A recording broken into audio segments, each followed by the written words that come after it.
కామరకోట మండలం ఈస్ట్ యాడవల్లి గ్రామంలో మరి నాటు సారాయి స్థావరాలపై దాడులు చేస్తుండగా మరి చింతలపూడి ఎక్సైజ్ స్టేషన్ పరిధిలో ఉన్న ఈ కామరకోట మండలంలో ఈస్ట్ యాడవల్లిలో ఈ మారుమూల పొల ప్రాంతంలో ఈ వ్యక్తి ఈ విధంగా బట్టీని నిర్వహిస్తూ బెల్లమును కూడా మరి ఈ డ్రమ్ములో కలుపుతూ ఈ నాటు సారాయితో పట్టుబడడం జరిగింది. ఇతనిపై కేసు నమోదు చేసి మరి మేజిస్ట్రేట్ గారి ముందు హాజరుపరచడం జరుగుతుందని తెలియజేస్తున్నాం. ముఖ్యంగా ఈ దాడుల్లో మా సబ్ ఇన్స్పెక్టర్ సార్వేల నరసింహరావు గారు, ఖలీల్ గారు, అలాగే మా head constable Purushottam, constable Durga Prasad, Murthy పాల్గొన్నారని చెప్పి తెలియపరుస్తున్నాం. ఎక్కడైనా ప్రజలు ఎవరైనా ఏంటంటే మనకు బెల్లం ఎవరిచ్చారు సారా వాళ్ళకి అనేది కూడా ఎంక్వైరీ చేయడం జరుగుతుంది.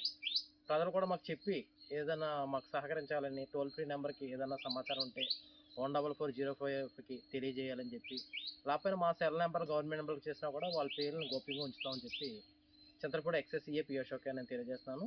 ముఖ్యంగా ఈ కేసులో ఇతనికి బెల్లం ఎవరు సప్లై చేశారన్నది మరి ఎంక్వైరీ చేసి ఫర్దర్గా అతన్ని కూడా మరి ఇన్వాల్వ్ చేయడం జరుగుతుందని చెప్పి తెలియదు.